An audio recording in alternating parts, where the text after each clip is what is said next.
Welcome to SF Commercial Property Conversations with Bruce Bean, where Bay Area investments meet expert insights. Get ready to unlock the strategies of commercial real estate success.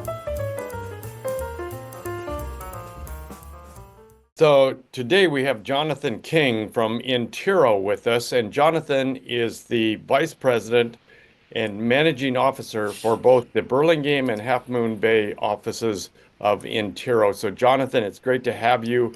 I just love to kind of hear how you got to be in this position. Yeah, thank you so much for having me. I've been with Intero now for 3 years. I was recruited from a sales position that I held at Compass, that I held for a couple of years. So 5 years total on the real estate side of it, selling, buying, and managing other salespeople. And then prior to that, I spent 10 years as a lender inside of a real estate office. So I've only, had the real estate license for almost 6 years, but I've been supporting agents inside of an office for almost 13 years now. So, Wow. yeah. Wow. So I think you know this business upside down and backwards. I try. It's never ending. I'm continuing to learn new things every day, and I think the one constant in our business, like many, is change. So Well, there's not been any change in the market lately, right? no, not at all. Yeah, no, pretty significant change for our world last year as the result of a class action lawsuit in the Midwest, and we've been operating under this new environment since August of 2024. And yeah, it's been a big change because historically there was one way that agents were compensated. And as a result of that lawsuit, it's changed in the sense that agents are negotiating with their clients. So whether that's buyer or seller, what their compensation is. And then ultimately it's negotiated who pays for it, whether it's the seller or the buyer. So So big change. So let's just walk through that scenario a little bit. So previously, if you were a buyer, you just went and looked at a house or a residence, a condo, whatever, with your agent. There was no agreement between the agent and the buyer. And now you actually have to have a signed agreement before you can show that particular buyer a property. Yeah, no, absolutely. Historically, there was a contract in place, but it never really addressed compensation. It was called a buyer broker agreement. It basically meant that if we were going to work together, that relationship was generally exclusive and that you weren't going to be working with other agents. And that was an optional tool that agents had. I would say probably 25% of agents use that form historically, and 75% just kind of went on the honor system. Hey, we're going to go work together. I'm going to show you properties, and if you like it, we'll move on and end up writing an offer. And as a result of the litigation, there's no more honor system. In fact, essentially, a contract gets signed at the start. We're not even allowed to show property until there's an agreement in place, and that agreement is not only addressing like our agreement, our exclusive agreement. Sometimes it's exclusive, sometimes it's not. That's an option between both parties. But now the agent has to declare what their fee is. And like all of our fees, they always have been negotiable. It's now decided up front. Any questions about services rendered or what is included or not included gets addressed up front. And then once that agreement is signed, then you can begin the home search and visiting process. I mean, other interesting caveat is that agreement that we sign with buyers has a limit of 90 days, which I find a little bit frustrating when we go on journeys with buyers. It can be for 6 months, it can be for 9 months or longer. And so now the way the law is written or the agreement's written is that we sign up for 90 days. And then as we approach the end of that time, we renew it and extend it for another 90 days. So yeah, that's a big difference. And I think the other, I mean, significant change is that historically, if I was representing you as a buyer, so I was your buyer's agent, the compensation was handled by the seller, really the seller's agent. So if we sort of flip the script for a second, if you were selling a property, I would say, hey, Bruce, for me to sell your $1 million property, I would charge, somewhere between 5 and 6%, let's just say. And then when another agent was involved that represented the buyer, I would give a portion of that money to the other agent. And so, that was always described as the seller paying both compensations. People will argue who's actually paying the compensation because the buyer's coming in with the proceeds. So, but that was sort of the way that it worked. And then as a result of the lawsuit, that was decoupled. So now when I meet with the seller, it's, hey, my fee is whatever it is, 2.5 to 3%. And hey, by the way, you might want to be open to paying a buyer and their agent if we get an offer that asks us to do that. So, and I can tell you in my office, the two offices that I manage, we're still seeing about 80% of transactions, if not more, where the seller is ultimately paying the buyer's agent compensation. And I'm seeing that at price points down to 700, thousand for maybe a condo, up to the most recent transaction I had that was $5 million in Mountain View. Every agent that wrote an offer asked my seller to pay their compensation. So it's, yeah, kind of an interesting shift. Dynamically a big change, but in practice, for me, the thing that's been kind of odd in the spirit of transparency, all this compensation used to be addressed in the MLS, right, where our inventory is all housed. And now we're not allowed as agents to put anything in the MLS related to compensation. So Oh, when it comes really? to transparent, Wow. yeah, when it comes to transparency, we've actually taken steps backwards, because now you don't know what a seller paid, if anything, to the buyer's agent. That it has to be Oh. discussed. Yeah. So, um, yeah. So you used to see after a transaction was over, you'd see how much compensation was paid in a particular transaction. Well, even beforehand, because when I looked at, let's say, there were 10 properties, just like it would list out the bed bath count, square footage, one of the line items was what was the compensation being offered to the buyer's agent. So we knew. Now, one of the concerns is, they didn't want agents to steer clients towards a property that maybe had a higher compensation, Right. which, maybe made sense before the days of like Zillow and Redfin. But the fact is that my clients know about the inventory even faster than I do. In the time that you and I are going to have this discussion, my buyers are refreshing their apps, right? And Five times. Yeah. yeah, and they'll send a property out to me before I even see it. And so it's kind of another interesting point, because part of the reason I think that lawsuit happened is because as an industry, we haven't done a great job explaining what we do. And I Mm. think the public believes and the jury believed that, ultimately agents are opening doors and writing a contract. And so I blame the industry for, not telling a better story, and creating an environment where this lawsuit occurs and we don't win it, and it basically dynamically changes the way that we do business. Now, a buyer's agent has to be really great at explaining what they do.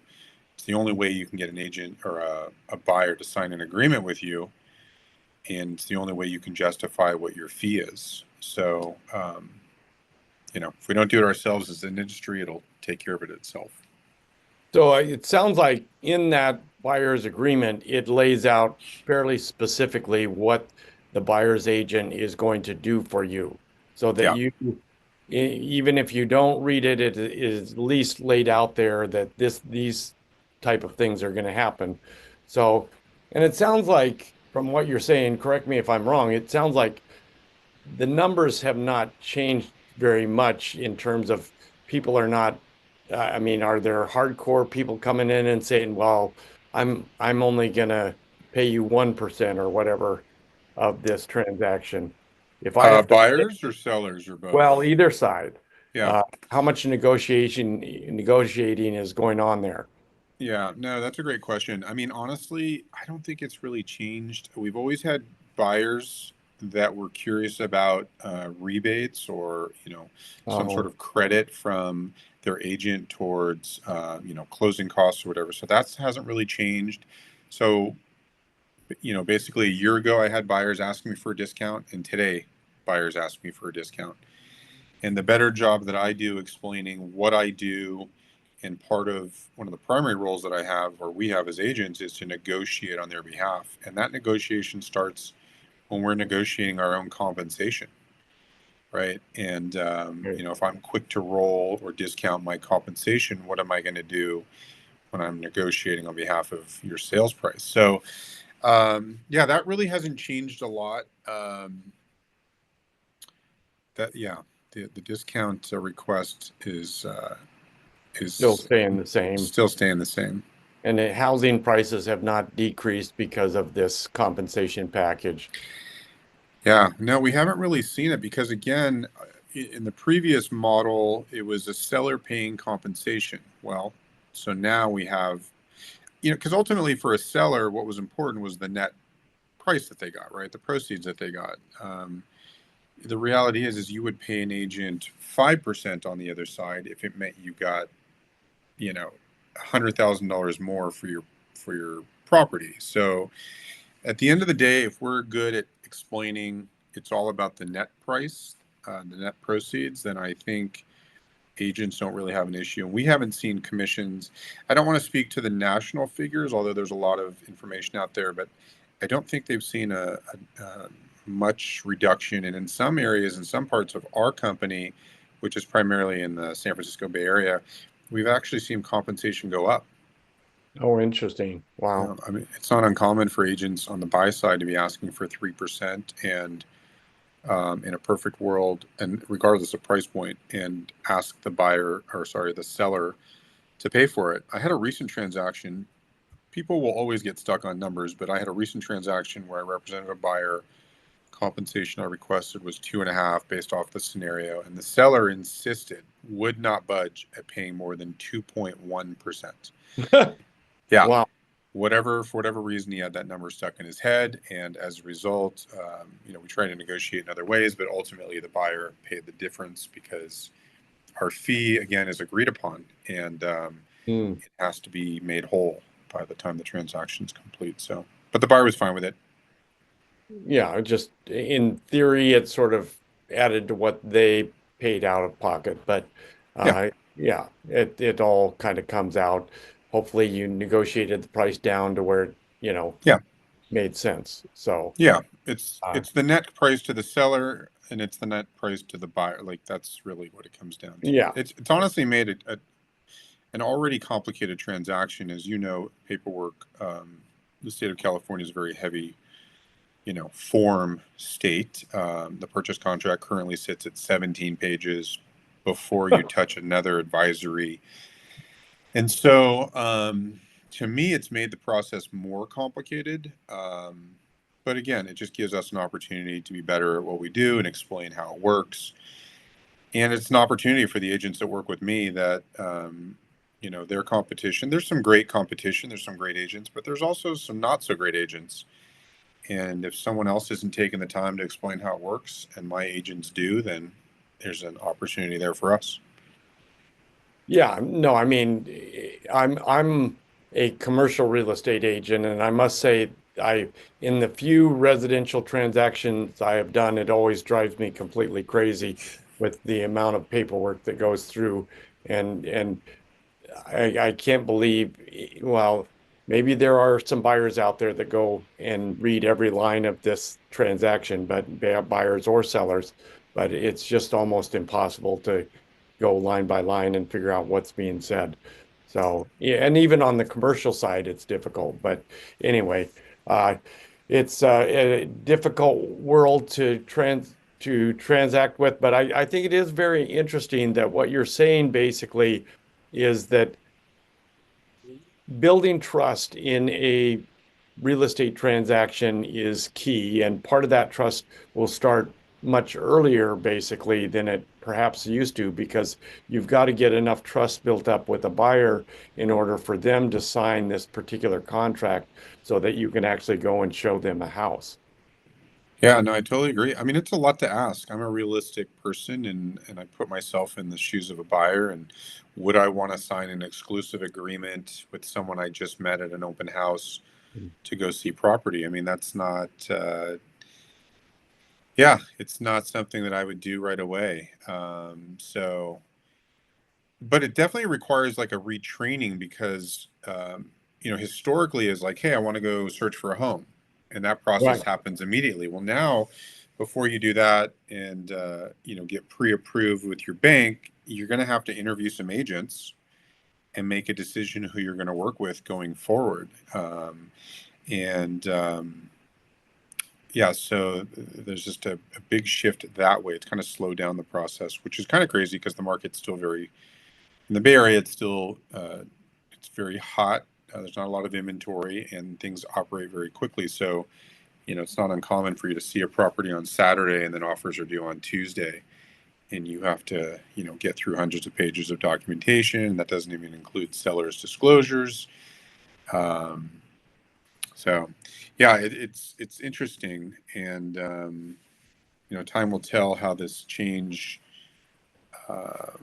ends up showing itself. But so far, the initial thoughts in terms of compensations dropping and savings to a seller, we just haven't seen at all. And been a lot of, the lawsuit originally started because the accusation was there was a conspiracy between real estate companies to hold commissions, at a certain level. But I Right. think, like in any profession, if I have an electrician come to my house and he or she charges me $150 an hour, and I get another quote from someone that charges me $150 an hour, I don't think that they've conspired, to keep the prices where they are. There's just a market rate for professional services.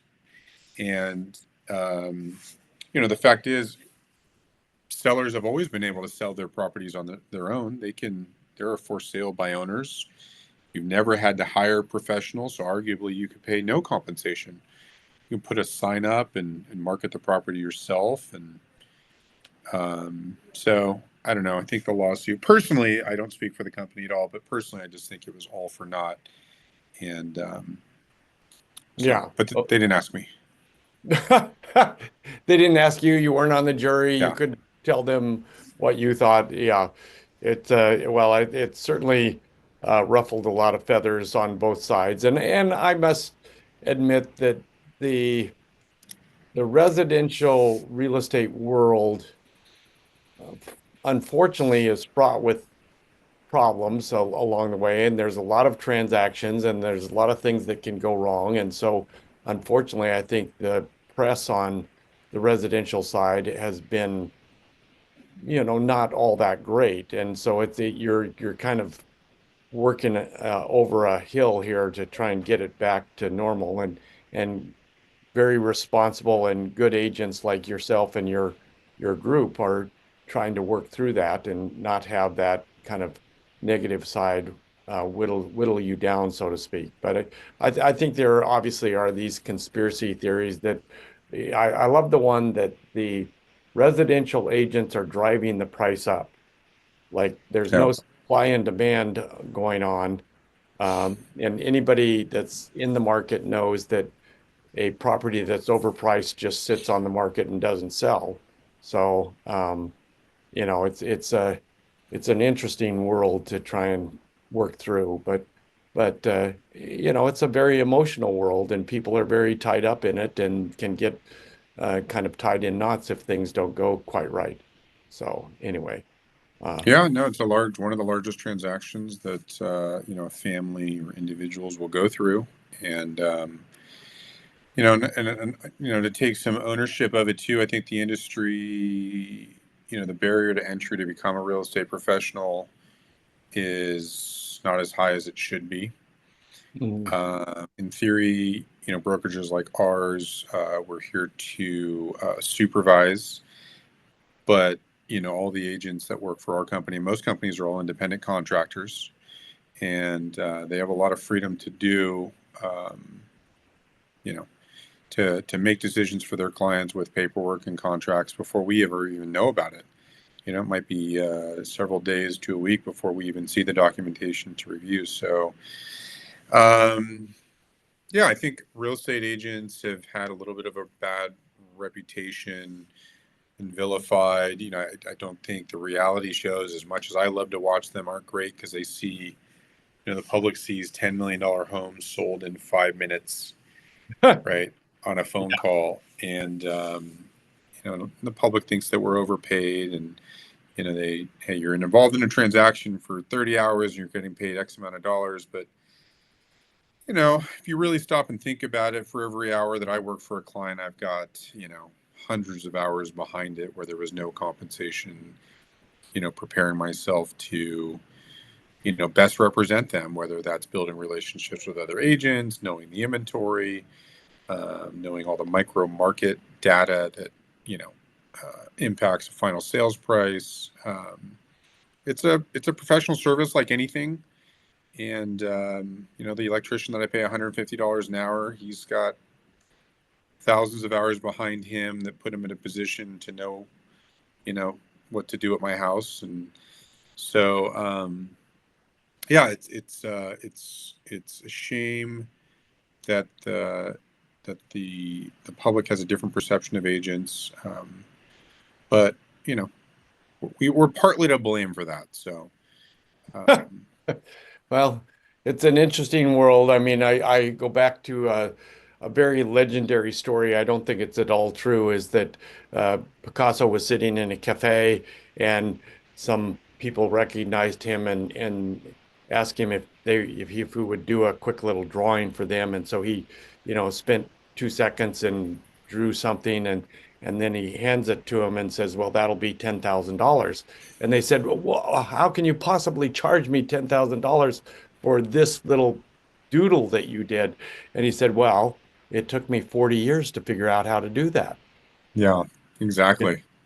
uh, and it's the same thing with the electrician. I mean, the electrician may come in and adjust one little teeny wire, and everything completely changes. And to some degree, the real estate agent is that way too. They can make minor adjustments that are basically unseen that make a complete difference to the transaction. So anyway, Yeah, well, no, absolutely.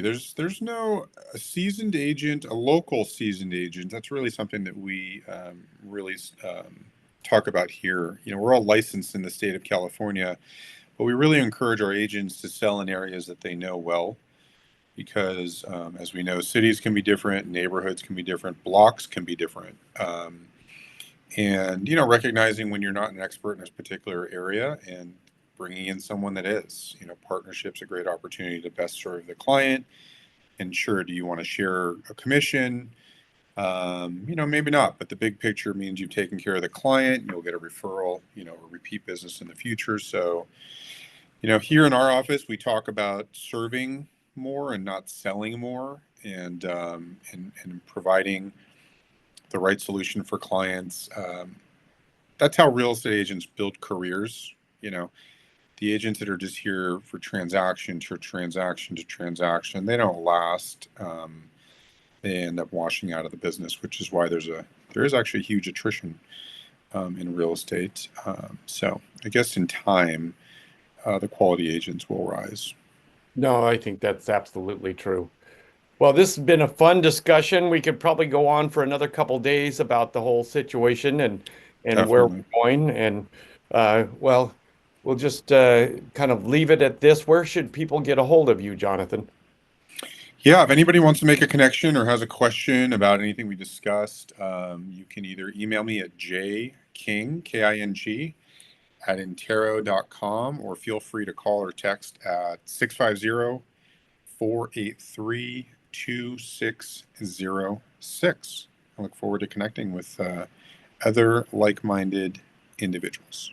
That would be great. So I look forward to talking to you again. I mean, the market is always in flux, so we'll see where it goes from here. There's obviously a, a bunch of things happening from the governmental side, so who knows where it's going to go, but Time will tell. time will tell. Well, we'll talk again maybe in 6 months or so and see how things are going. All right, sounds good. That's a wrap on today's journey through the SF commercial real estate scene. Ready to share your story? Visit sfcommercialconversations.com/guest. Your insights could lead the next conversation.